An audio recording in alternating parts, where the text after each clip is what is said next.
Glück auf und Howdy aus Austin in Texas. Es ist Mittwoch. Und was machen wir da? Richtig. Business. Heute gründen wir mal eine LLC. Ich muss tatsächlich eine gründen. Ich weiß noch nicht, ob ich euch in jedem Schritt mitnehme, aber ich erkläre euch zumindest mal das Prinzip, zeige euch die Webseiten, wo man was wie eingibt und vielleicht ist es ja ganz spannend für euch und vielleicht kriegt ihr endlich den Arsch hoch und kommt hier hin und gründet eine LLC. Also, viel Spaß bei diesem Video. Die 8 am 1 in Texas, der Weg war nicht leicht. Doch jetzt stehen sie hier unter dem weiten Himmel, unendlich und weit. Von der Kohle zum Staub, vom Bergwerk zum Wind, Texas ist jetzt hier zu Hause, wo der neue Traum beginnt. Oh, Ladies and Gentlemen, es geht um eine LLC-Gründung in Texas. Ich schenke mir mal die Erklärung der Gesellschaftsform, da wird bestimmt ein anderes Video. Aber eine LLC ist grundsätzlich vergleichbar mit einer deutschen GmbH. Im Staate Texas gegründet. Und was macht man, wenn man eine eine LLC gründen will? Richtig. Man guckt erstmal, ob es den Namen schon gibt. So, und da gibt es hier die Seite des Texas Comptrollers, der bietet eine Entity Search an und da solltet ihr vorher draufgehen und checken, ob den Namen, den ihr euch ausgedacht habt, ob es den vielleicht schon gibt, denn dann könnt ihr die nicht so eintragen. Die ganzen Links, die ich jetzt hier zeige, die packe ich in die Beschreibung, damit ihr da vielleicht mal selber für euch ein bisschen rumwurscheln könnt. Also, als allererstes gucken wir mal Entity Name. Wir wollen die Starbucks LLC gründen und warum wollen wir die gründen? Einfach nur, um zu zeigen, dass das nicht geht. Also Starbucks hier in Entity Name rein und ihr seht, es gibt schon ein paar Starbucks hier in Austin. Also Starbucks können wir nicht hier nehmen. Das heißt, wir organisieren uns jetzt mal einen anderen Namen und der muss natürlich mindestens 2 Zeichen haben und maximal 50. Und wir nennen den mal Rosinenblumenladen. Ich bin guter Dinge. Und ihr seht, Rosinenblumenladen gibt es nicht. Das heißt, wir können unsere Rosinenblumenladen LLC eintragen. Und da brauchen wir einen Access zu dem Eintragungstool. Und das seht ihr hier, das ist vom Texas Secretary of State.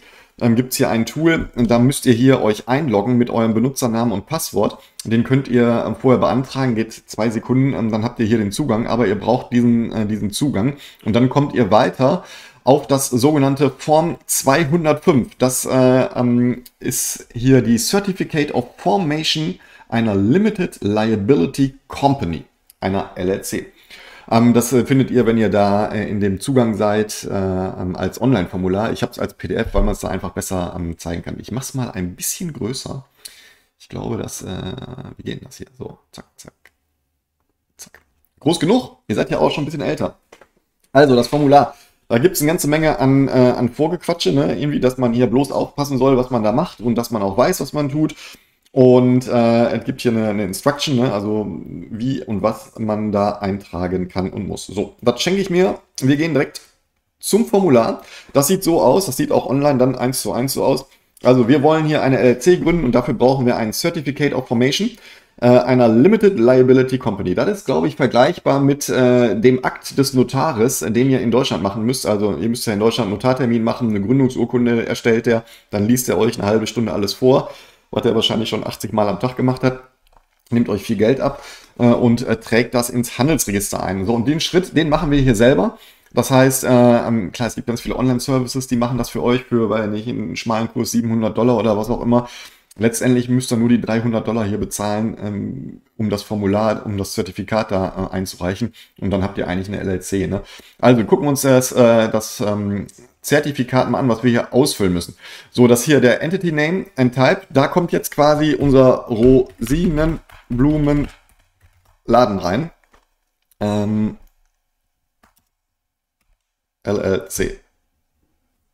So, also hier steht auch drunter der Zusatz, ne? Also ihr müsst schon Limited Liability Company oder Limited Company oder was auch immer als Zusatz haben. Ja, das ist in Deutschland ja auch so, ne? Wenn ihr eine GmbH gründet, muss dahinter immer GmbH oder das ausgeschriebene Wort Gesellschaft mit beschränkter Haftung stehen. So, das hier ähnlich, ne? Also hier ist also mein Rosinenblumenladen LLC, wird hier gerade gegründet. Und in Texas ist es Pflicht, dass ihr einen Registered Agent benennt. So, das hat den Hintergrund, dass der Staat gerne möchte, dass ihr immer einen angibt, der auch offizielle Dokumente entgegennehmen kann. Ja, da gibt es Firmen für, also wir haben jetzt hier für unsere Firmen hier einen Registered Agent beauftragt. Da habe ich so einen Online-Zugang.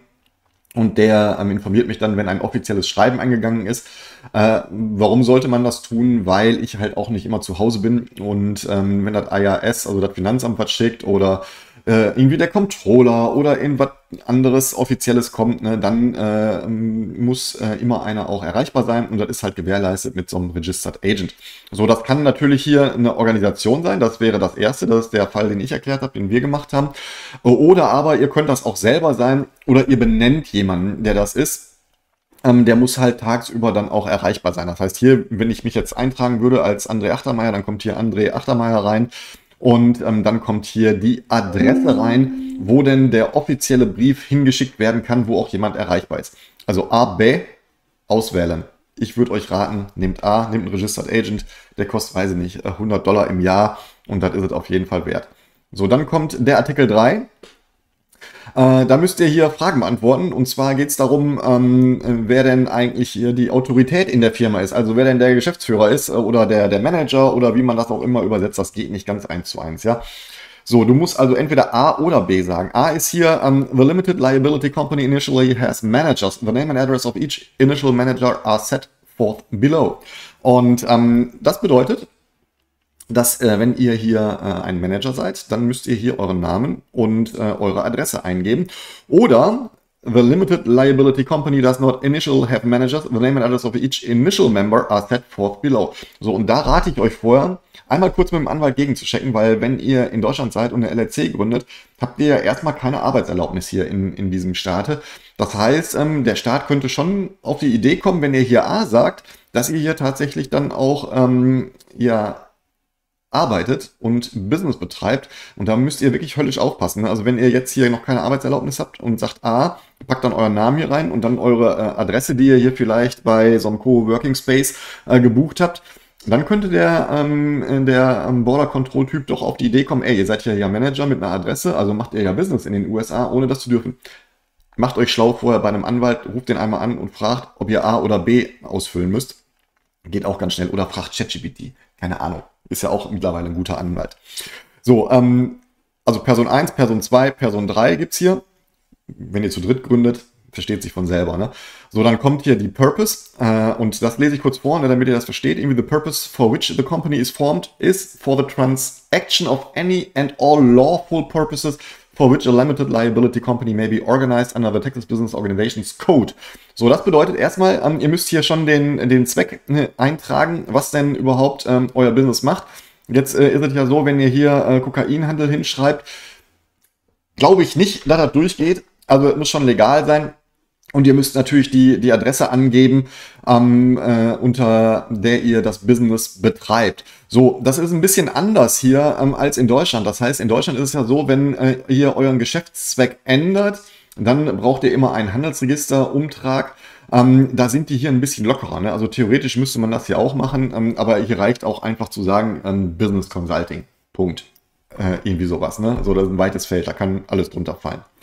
So, und dann kommt noch hier euer Organizer, ne? Also wer das hier ausfüllt und ab wann das denn dann letztendlich eintreten soll. Also A ist hier, this document becomes effective when the document is filed by the Secretary of State. Das bedeutet, wenn ihr das abschickt und dann bekommt ihr eine Bestätigung und in der Regel geht das innerhalb von 24 Stunden oder manchmal sogar am gleichen Tag, kriegt ihr dann die Bestätigung, ist gefeilt, dann wird es effektiv. Oder ihr könnt hier auch,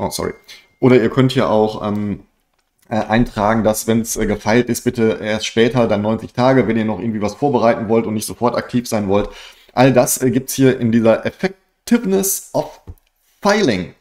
So, dann gibt's hier Execution, ne? Nochmal sagen, ja, jetzt alles stimmt, was ich hier gemacht habe, ne? Und dann könnt ihr das quasi absenden. Also hier steht jetzt Print, weil es ein PDF ist, aber in dem Online-Formular steht dann absenden, dann bekriegt ihr eine Bestätigungsnummer mit einer Nummer. Und dann geht das seinen Gang und dann habt ihr relativ kurzer Zeit hier eine LLC gegründet. Das ist einfach, oder? So, aber um das Ding zum Laufen zu bekommen, brauchen wir noch ein bisschen mehr. Und das wäre jetzt eine Steuernummer. Kennt ihr ja, ne? Aus Deutschland. Die Steuernummer in Deutschland braucht, glaube ich, ein Jahr mittlerweile, oder bis ihr dann aktiv sein könnt. Nein, just kidding. Das geht hier relativ zügig und zwar sehr, sehr schnell. Ihr geht auf die IRS-Seite und da gibt's hier ein EIN, also eine Employer Identification Number. Das ist quasi die Steuernummer der Firma, die ihr eintragt. Und dann gibt es hier einen Knopf Begin Application und wenn ihr da drauf klickt, kommt ihr auf das Form SS4. Auch natürlich in Online sieht das genauso aus. Ich mache es nochmal größer für die Älteren unter uns. So, und das braucht ihr hier, um eine EIN zu beantragen beim Finanzamt. Und die gibt es auch relativ zügig, manchmal am nächsten Tag schon. So, dann gebt ihr hier natürlich den legalen Namen, also in unserem Fall ja der Rosinen Blumenladen LLC. So, dann habt ihr hier die Möglichkeit Trade Name of Business. Also wenn ihr jetzt sagt, mein Rosinenblumenladen LLC soll nicht unter Rosinenblumenladen LLC geführt werden, sondern unter Peter Lustigs Trademark, dann packt ihr hier einfach den Namen rein. Das ist so ein Doing Business As. Also ihr könnt auch quasi die LLC im Hintergrund lassen und euch einen Fantasienamen ausdenken. Den müsst ihr halt hier eintragen, damit der Staat auch weiß, okay, wenn der Name auftritt, steckt da die LLC hinter. Das hinter 2. Dann kommt hier der Administrator rein, ne? Ihr werdet ahnen, wer es ist, das seid dann ihr. Dann die Mailing Address, also nach Möglichkeit die gleiche Adresse, die ihr auf der LLC-Gründung eingegeben habt. Und den Namen der Responsible Party, das seid dann ihr wieder. Und hier dann die SSN-ITIN oder EIN rein, wenn ihr schon eine habt. Wenn nicht, lasst ihr das einfach leer. So, is this application for a limited liability company? Ihr werdet kaum glauben, wir klicken da auf Ja natürlich. Und dann kommt hier natürlich die Number der LLC-Members. Ja, ihr erinnert euch, in dem im vorangegangenen Formular konnte man bis zu 3 Members auftragen. Wenn ihr da nur einen habt, dann kommt hier natürlich die 1 rein. Wenn ihr da 2 eingetragen habt, kommt da 2 rein. If yes, was the LLC organized in the United States? Texas gehört, glaube ich, zu den USA. Ich müsste nochmal googeln, aber ich denke schon. Also wir kreuzen mal Ja an. So, bei 9a müsst ihr sagen, welchen Type of Entity ihr habt hier. Caution, if 8a is yes, see instructions for the correct box to check. Und 8a ist hier yes, weil wir ja eine LLC gründen. Das heißt, wir tragen hier einfach Others LLC ein und müssen dann noch ein anderes Formular ausfüllen später beim Finanzamt. Das hat jetzt erstmal hier bei der Gründung überhaupt gar keine Auswirkung. So, dann if a corporation name or state of foreign country, nein, ist nicht. Wir bleiben hier in den USA. Reason for applying. Wir starten ein neues Business und zwar Type, da würde ich sagen Business Consulting oder was auch immer ihr für einen Zweck habt. Dann hier Date Business Started. Da kommt das Datum rein, wo ihr hier starten wollt. Dann gibt es noch ein paar Fragen hier. Closing Month of Account hier. Wäre dann quasi, Closing wäre dann der Dezember. Also am Jahresende schließen wir das Geschäftsjahr. 13, highest number of employees expected in the next 12 months. Wir haben keine Farmer. Wir haben nichts im Household und Others. Vielleicht haben wir ja einen Mitarbeiter in 12 Monaten. Ach komm, wir sind gut drauf. Wir machen mal vielleicht 2. If you expect your employment tax liability to be $1,000 or less and want to file annually, bla bla bla. Wollen wir nicht. Wir wollen ja Gewinn machen. So, dann gibt es hier noch so ein paar andere Sachen mit First Aid Wages. Das müsst ihr euch mal durchlesen. Check one box to best describe the principal activity. Was sind wir denn hier? Wir sind Business Service. So. Indicate principal line of merchandise sold. Was wollen wir im ersten Jahr vielleicht machen? Da ist vielleicht, keine Ahnung, lass uns mal 50.000 im ersten Jahr machen an Umsatz. Dann fallen wir unter die Grenze und keiner fragt doof nach. Und has the applicant entity shown as line 1 ever applied for a received in EIN? Das kann ich natürlich nicht sagen. Also wir ja, weil wir natürlich schon Firmen haben. Wenn ihr zum ersten Mal den Prozess durchlauft, dann klickt ihr hier No, weil ihr wollt ja dann zum ersten Mal eine Firma gründen und kriegt zum ersten Mal eine EIN. So, dann kommt hier euer Name rein und alles, was dazugehört. Und dann kommt euer Name nochmal in großen Druckbuchstaben und dann signt ihr das und schickt das ab. Und dann kriegt ihr eine EIN. Wenn die nochmal Nachfragen haben, dann fragen die nochmal nach. Das ist jetzt gar kein Problem. So, damit hättet ihr eigentlich jetzt eine Steuernummer und die LLC ist eingetragen. Jetzt geht es ein bisschen weiter mit den nachlaufenden Kosten. Ne? Also in Texas muss man immer Franchise-Tax bezahlen und das hat nichts damit zu tun, dass ihr ein Franchise wie McDonald's aufmacht, sondern Franchise ist hier der Oberbegriff für Tätigkeiten, die unter wie so ein Franchise-System sind. Und wenn ihr in Texas Franchise betreibt, also überhaupt ein Business betreibt, dann müsst ihr hier Franchise-Tax bezahlen jedes Jahr. Und wenn ihr hier runter scrollt, dann seht ihr hier, dass ihr für 2024 und 2025 ist die magische Grenze 2.470.000 US-Dollar.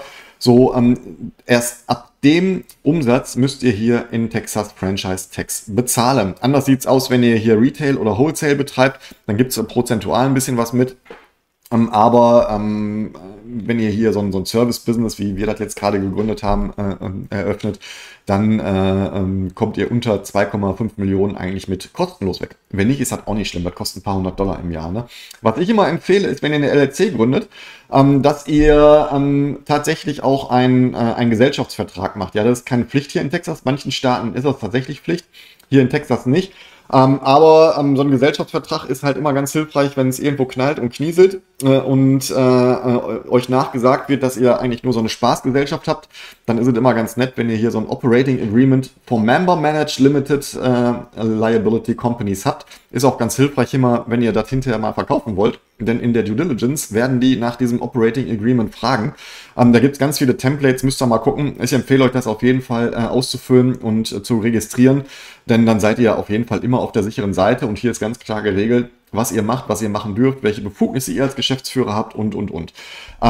Ja, das dazu. Ich weiß, das war jetzt im Schnelldurchlauf, aber ich hoffe, es war trotzdem ein wenig informativ und gibt euch so ein Gefühl, wie schnell man hier eine LLC gründen kann. So, war ganz interessant, oder? Also, es ist eigentlich kein Hexenwerk, ne? Ich meine, es gibt ganz viele Online-Services, die das für euch auch übernehmen. Wenn ihr euch da sicherer fühlt, dann nehmt die ruhig, ne? Also achtet darauf, dass die Schritte auch gemacht werden, die ich hier gezeigt habe, ja? Also EIN für euch beantragen. Ich meine, das könnt ihr zur Not auch selber. Aber ich weiß ja, dass viele so Hemmschwellen haben, mit Finanzamt anderer Länder sich auseinanderzusetzen. Aber die kochen auch nur mit Wasser, ehrlich gesagt. Und die Kosten sind hier wirklich, wirklich einfach, ja? Also diese LLC-Gründung hier, die kostet genau 300 US-Dollar.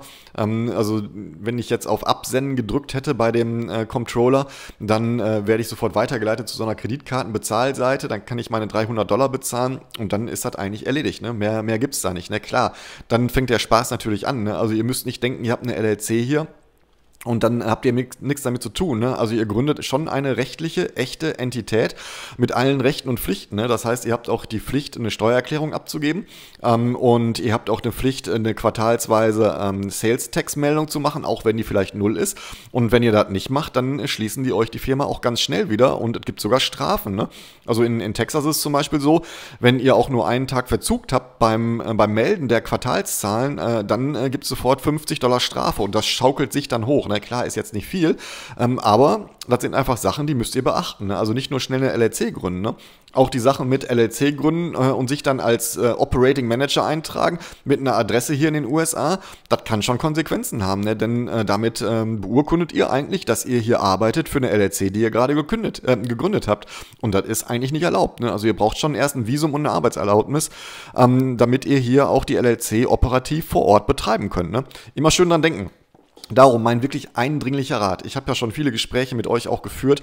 Auch viele, die versucht haben, hier hinzukommen, sind dann im E2-Interview gescheitert oder was auch immer. Leute, nehmt euch einen Anwalt. Er ist das Geld wert und nehmt euch einen guten Anwalt für diesen Prozess des hier hinkommen und hier arbeiten. Ja, also nur LLC gründen, das ist wirklich ein Low-Brainer. Das geht relativ schnell, aber da hängt halt auch viel dran. So, und darum mein Appell nochmal zum Abschluss des Tages und dann gehe ich in meine Mittagspause. Holt euch einen Anwalt, lasst euch professionell begleiten. Die Gründung, die könnt ihr gerne so machen, da habe ich gar keine Bauchschmerzen mit. Aber alles, was damit zu tun hat, wenigstens einmal kurz durchchecken, was ihr da ankreuzen müsst. In diesem Sinne, bis demnächst.